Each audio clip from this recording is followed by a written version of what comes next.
Welcome in to Greenville Grit, Greenville residents in touch on 103.7 WTIB. This is the local show that keeps you connected and in touch with the issues that affect what's happening in your community. Greenville Grit is sponsored by Ribeyes, Kid Construction, and Greenville Toyota. Now, here are your hosts for Greenville Grit, Terry Williams and Michael Overton.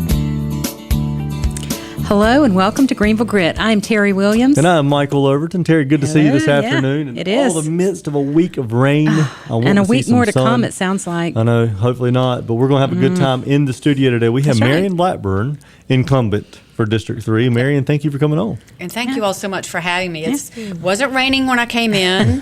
They say there's a storm poised to make its entrance. right. I hope it just skips right over us. Well, it's been a miserable week, but we are going to have a good time talking with you about your time in office and reasons why you're running again. But before we do it, we always thank the sponsors that allow us to have the show. So thank you to Greenville Toyota.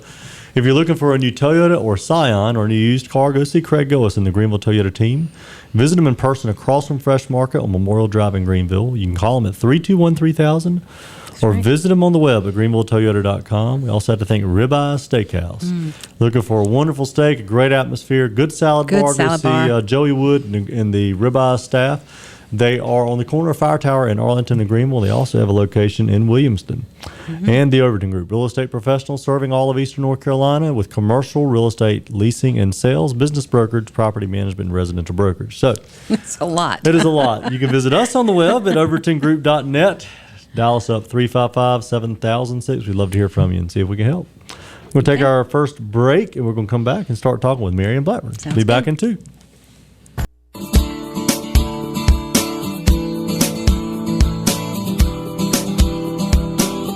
Welcome back to the Greenville Grit. I am Michael Overton, along with my co-host Terry Williams. Terry, again, we are continuing our conversations with candidates and incumbents. We have had almost everyone on. We've got 2 or 3 more left. Marion Blackburn is on today. Next week we'll have Donna Whitley, candidate for mayor. And I believe the week after, Mayor Alan Thomas will be on. And that's going to pretty much wrap it up before the early voting starts. Early voting. I believe it's the 22nd or 3rd. 23rd, is that right? And then what is the voting day? Is it the 3rd of November? November 3rd is election day. Okay. So it's coming up. I can't believe it. 2 weeks away, 3 weeks away, and it's early voting. So it's ramping up. But Marion, thank you for coming on. The way we've kind of started every show is with everyone. Who is Marion Blackburn? I know this will be your 4th time. If you get voted in, it'll be your 4th trip to city council. How'd you get to where you are today? Where'd you come from? Give us some background on who you are. Well, thank you so much for asking, and thank you both for doing these interviews and for hosting them. It's really important for folks to be able to have the chance to see candidates in multiple settings. Right. I'm a champion of just old-fashioned democracy because people make the choice and they need to know who they're choosing. So you asked about me. Well, we were talking at the break about working in restaurants in Eastern North Carolina. I'm an Eastern North Carolina girl. I grew up on a farm. I was too young to put in tobacco, fortunately, before we moved. But I did learn values of hard work, the meaning of a dollar. And then went to college, Rocky Mount City Schools, graduated, went to college, and then I traveled abroad for a few years, and I saw so many thriving, flourishing cities. And I said, wow, I'm going to go back home, and I'm going to take some of this vision back home. Then, of course, came to Greenville, where I've worked and been here on and off for the larger part of about 25 years. So I really am Eastern North Carolina to the bone. The dirt under my nails. Did you grow up in Rocky Mount? I grew up on a farm in Edgecombe County. Okay. It was so far from everything. It's still far from everything. And fortunately, when I was about 11 or 12, we picked up and moved into town. Like I say, I just really got out of the whole tobacco scene. Right before it was time for you to get working in it. Who aren't from a big city, and my grandparents were out in the Belvoir area, which at the time was way out in the country. When you go to town, it was a trip. It was a big deal. That's right. It was a big deal. Absolutely. As a matter of fact, we would, I just remember going to the grocery store. We would buy everything and we would keep it. And going to the mall was a celebration, Right. a movie was a celebration, and we went to Hardee's every once in a while after church on Sunday, and maybe got French fries. So it was really, things are so different now, and I'm Right. really grateful for that kind of a childhood experience because it really just taught me the importance of people and, traditions and things that don't have a lot of flash and glitter to them. So, but of course now we do have a different world, and I'm still here in Eastern North Carolina, and wow, how different it is. One of the things I'm so excited about during this election is being able to talk about the progress that we've made, the projects that we have in place, the growth that we're seeing. We are leaving the economic recession well behind. And here in Greenville, we have a lot of really good projects and activity, and things are really evolving in such a positive way. And this is not true for many other communities in Eastern North Carolina. Right. We're really fortunate here. I think we've got a lot of hardworking people out in the community, the private sector, the public sector, of course our partners, East Carolina University and Vidant, and then the research, biomedical research we've got. So it really is an exciting time to be in Greenville, and I'm really glad to have been part of the progress, and I'm looking forward to being part of it for another 2 years. Well, that sounds really, really good. So tell us, what do you do now, like for your career or whatever you want to? I was once told maybe you're a writer. I think you do write for certain periodicals at ECU and other places. Terry, I have been a writer, a professional writer for any number of years, and I have to say, got my purple and gold on. I'm a proud ECU graduate. Right. I received my Master of Public Administration in May of this year, which really gave me the tools to do policy analysis, some statistics. Right. You don't want to hire me as your statistician, but I know enough to be able to read and Right. understand. So I've gone from being a writer, more of a journalist, magazine writer, to now I'm doing more analysis. Everything from white papers, the long things, to I still do magazine articles. I'm working on an article right now for Archaeology Magazine. Primarily writing, editing, and analysis, and of course my work with the City Council. Right. Okay. That sounds great. So looking forward tell us why you want to jump into this again. Well, it's no secret. I tell everybody I love what I do on City Council. I love the work. I love being able to meet people and talk to people, hear what's on their mind. Some of us are able to speak up for ourselves, and some people they're quiet, or maybe they don't like being in the fray. I love being able to talk to them, and they say, it would really mean a lot if you could help with this issue. Maybe it's that their trash hasn't been collected on schedule, or they have something they don't know how to deal with, a neighbor or some concern. I love that, the constituent work. But what I really love is the feeling of being able to bring positive energy and positive ideas to the community by serving on council. So you say, why am I doing it again? It's for that. It's because I love contributing a sense of progress, vision, and this is some my vision, some vision that is our collected vision as a community, and then seeing the growth that we have. What would you say over this last term? What's your proudest achievement? Oh, wow. I think we've done a lot of really good accomplishments in the last 2 years. I look at the growth, for instance, in our pharmaceutical industry in this area. We've got about 9,000 employees in Eastern North Carolina, or east of I-95, and a lot of them are right here in Greenville. We've got research and development returning to Greenville in the private industry. We have that kind of good, solid growth in our industrial base. We also have growth in our tax base, which has occurred with some residential projects. You can't miss them. And those are really exciting. We also have what I would consider a continuing kind of thriving, bustling downtown, whether it's a festival or an art opening. We've got a First Friday every month. And so those are some things that I'm proud of. I'm also very, very happy that we are moving forward with projects on our town common, funding for our town common. We're going to have a new fishing pier and a boat dock. We've got greenway segments underway. So really just a lot of things happening all at once right now. So let's talk a little bit about economic development Yes. and your views on that, and how you think we need to move forward. We've been very concerned because unless it just happened, we don't have an economic Development Director yet to have replaced Carl. I think I read the right job description, but I went on to and read it, and we're missing a lot by not having somebody in that place right now. Just reading what their job duties would be, there's no way there's anybody out there covering all of those items, and that's worrisome to me that it's taking this long. Now, we heard that someone, I think from the last interview we did, was ready to take the job and then didn't take it. So where are we with that, as well as replacing Merrill's, which I think he's doing double duty right now too. So that kind of concerns. Those are big positions, very important, positions. So where are we with all of that, and how do you feel about where the direction we're going with economic development, and what do you think is the best way for us to increase jobs? Those are great questions, and yes, it's very difficult to fill the shoes of the person that was doing economic development before, and now we've got Merrill Flood, who has moved into his new position. He gave me a call the other night at about 7:30, so I know he's keeping some long hours, Right. as you say, doing double duty. Specifically with economic development, what we want to do is have someone in that particular position, but really an idea amongst all our staff, and elected officials, the community too, which says Greenville is open for business. We want you to come here. That position can serve as a business concierge almost, which is someone, if I'm looking to invest in Eastern North Carolina and I say, wow, Greenville looks like a nice place to do business, I'm going to call this person. That person, I'll also call the Pitt Economic Development Commission as well, Pitt Development Commission as well, and contact these key people. And this person in the city will say, hi, welcome to Greenville. Here's some parcels you might want to buy. Here are some shell buildings. Here are some projects that we are looking at as a city that may affect what you're doing. Let's let you talk with the folks at GUC. We can make sure we've got your infrastructure needs handled. So yes, that person is very important. It's sort of your, you hear about a personal banker. It's almost like your personal business coordinator, and we definitely need that person.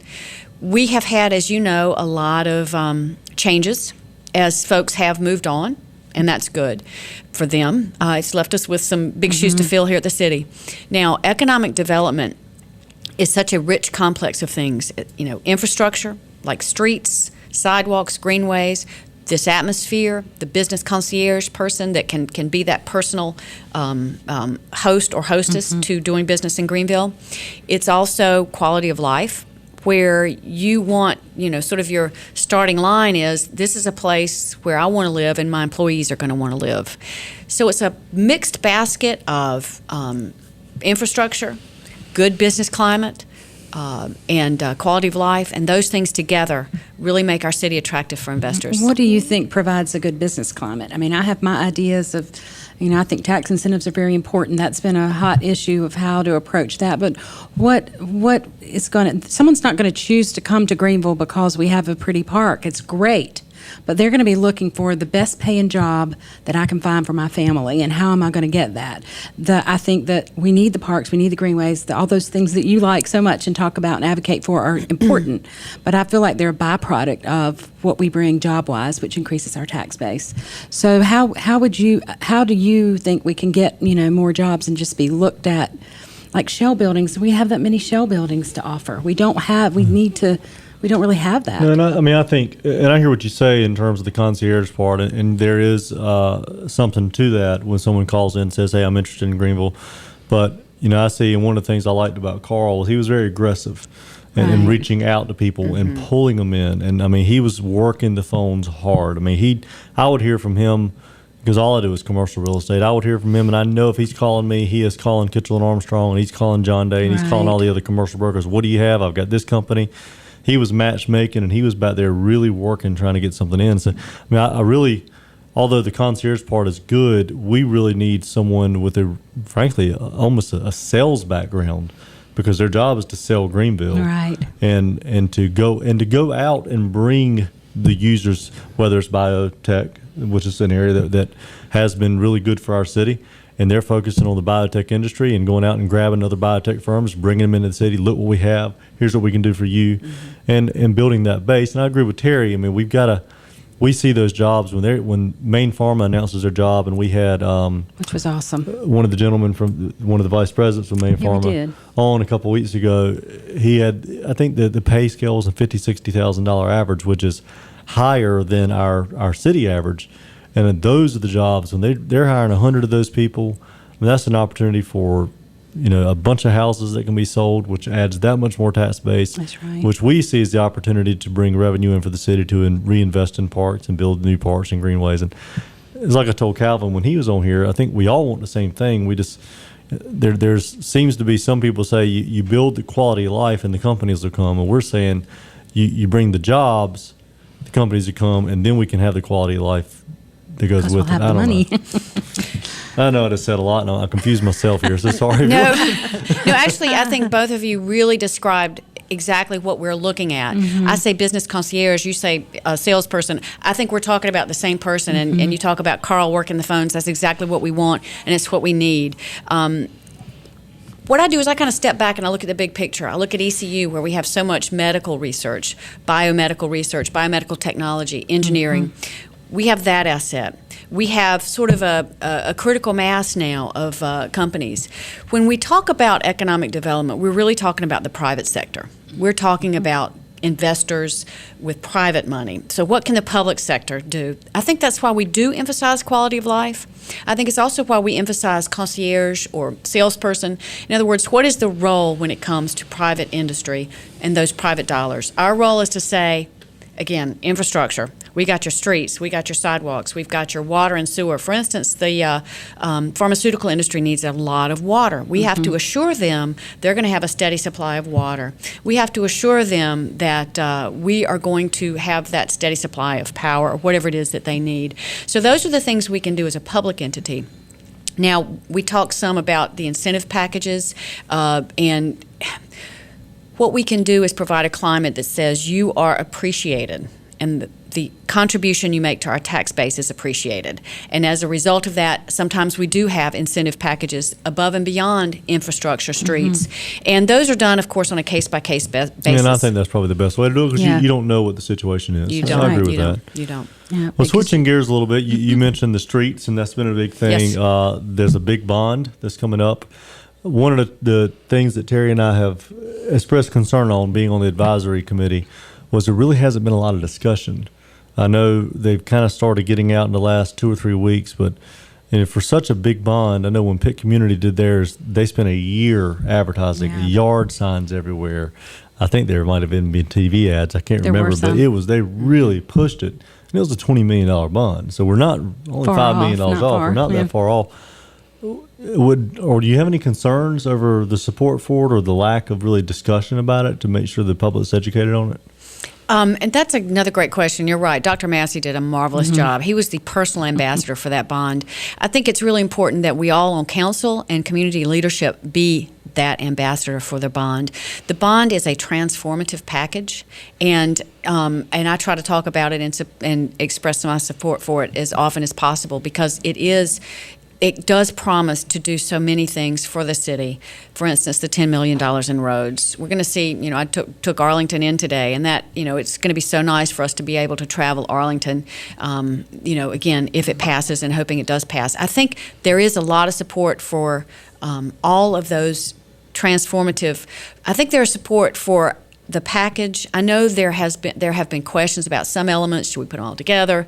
And what I hope now is that we've had those conversations, and I hope everyone has been heard, and we have this package of items that, taken together, can create change in our community. It's going to change our entranceways. For instance, West Greenville with the phase 2 of that project. When you drive into Greenville now, you have the beautiful entrance there at Epps, and then you got the streets that don't really line up, and we're going to fix that. We're going to landscape that. The 10th Street connector, if you've seen that video online. Yeah, it's a really cool video. It is. Yeah, I think yeah. that alone is going to be one of the biggest transformations our city's ever faced. From a Yes. transportation standpoint, absolutely. Big. And the thing with that project, and again, this relates back to the bond, why the bond is so important and why I'm so supportive of it, is that the bond contains funding that's going to keep that from just being this concrete, maybe bridge and road that we kind of sit down the middle of our city. The enhancements in the bond are going to allow us to have sidewalks, decorative lighting, some landscaping, elements that allow that project to really become part of our community and an asset rather than an intrusion. Well, I think if I understand it correctly, it's that part of it's got to be done wherever the funding comes from. Yes. It's Yeah, either whether going to the bond come out of the passes or not, budget or that's it'll gotta come go. out of the bond. So it's going to have to be done. So, but I think you're right. I think it just will add to what's happening there and the looks and cause other businesses and so forth to. We want more development. Like going down 10th Street and those areas. So I think that will encourage And that them. really is an area that comes through your district. So, I Yeah, mean, it it's going to be does. interesting to see how the transformation of 10th Street, 33 East, and all the way to Stantonsburg Road, how that changes. Very much. Might be a good time to take our second Think so. commercial break, Terry. So Okay. we're going to do that. Back in 2 minutes to wrap it up with Councilwoman Marion Blackburn.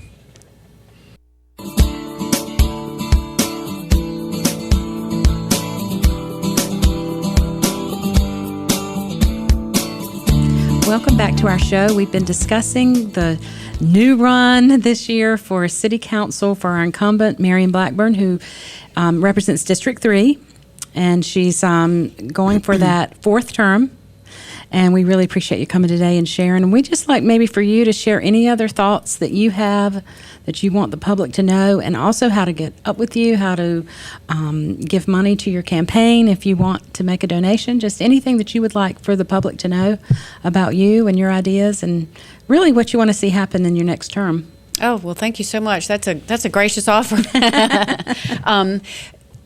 I do appreciate the question, and I'm really excited about, I hope, having the opportunity for a second term. I am asking for people's vote again this term. We've done a lot of good things, but we have a lot more ahead of us. Some of the things that I want to see in the next 2 years, I'm running on a theme of progress, vision, and growth for Greenville.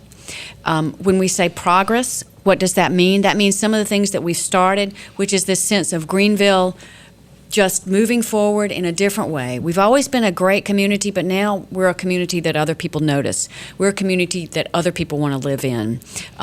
Vision, this is a vision we have for ourselves to be even more than we are and even greater than we are. And of course, growth, and that encompasses, as we were talking about, economic development. Love to have new people come here. Right. And that really gets at something we were talking about over the break, which is, we have so many wonderful ECU students, and since I just graduated, I had the chance to meet so many young professionals, undergraduates who are working with my campaign, just great folks. When they graduate, are they going to want to stay here? We need to make sure the answer to that is yes. Right. How do we keep ECU graduates here? How do we keep our young professionals here? This is something that's going to definitely be a theme for the next 2 years. We can do that by, first of all, always making sure we have a safe city. This is a city where you can walk, where you can be downtown, you can be in a mall, you can be anywhere in our city, in your neighborhood, and you can feel safe. And we have that good relationship with our police department that's going to make that happen. Also looking at maybe some emergency phones, especially in the University District. District 3 has a broad spectrum of residents. I represent a lot of students, and we need to make sure that students feel safe in the university neighborhood, near campus, wherever they are. So I'm thinking about trying to see if we can do something with, for instance, blue light phones in the University District. So I graduate, maybe I've got a young family. Why am I going to want to stay in Greenville? We want to have a lot of things for folks to do, festivals, activities, our art galleries. We want to make sure you've got a place you can live. Maybe you want a house, maybe you want to rent a house. Maybe you want to buy a house. Maybe you would like to live in an apartment. We've got some market rate apartments that are going to be taking shape right on Dickinson Avenue, Right. which is our new arts and innovation corridor. So we want to make sure Greenville is the place where people, when they graduate, they don't want to leave. Right. So that is part of our larger goal for Greenville when we talk about growth. Which brings us back to jobs. We've got to have Yes, ma'am. jobs they've got to be good paying jobs that they want to stay, and we don't lose them to the bigger places. Well, Marion, let's say we've got probably a minute and a half left. Give us one specific thing that you would like to see that you would, your vision or one specific item that you want to see done in the next 2 years. Oh, wow. I want to see us continue. I would like for us to have great community policing programs in place. And that applies to safety in the university neighborhood, which I represent, but throughout our community. You really can't have anything unless you've got a safe community. That's going to help make sure we attract our jobs. And then as sort of icing on the cake for the next 2 years, I would like for us to make changes, dramatic changes and improvements to our town common that people will wake up and notice and say, wow, the town common, look at it. It's a great place. It's an improving place. It really is the heart of our city. And people will come and say, they've got this great park downtown, and after you go to the park, you can go to a restaurant, and then you can go to the Pirate Fest in April and Right. art museums. So that's sort of a chain of things, but those are the things that I'd like to do in the next 2 years and help make happen. Have you had an opportunity to meet the new police chief? Tomorrow morning, Okay. I'm going to be Coming sitting up. down with him. All right. We've got about absolutely. 45 seconds left. Give us about 15 seconds. How do people get up with you or donate to you? And thank you again for allowing me to come today Sure. and talk with you all. This has really been a lot of fun. I do have a website, MarionBlackburn.com, www.marionblackburn.com. I'm on Facebook. I can be reached, of course, through the city, my city email. And then I have a Twitter and an Instagram. Oh, my. I I don't like social media. I can't keep up with any of well, them. Twitter, Okay. yeah. But we do have to wrap it up. So, Marion, thank you for coming Thank on. you. You can catch it on YouTube if you type up Greenville Grit again, 6:30 Friday night, 9:30 Saturday morning on Cable 7. And thank you again for coming on to the Greenville Grit. See you next week.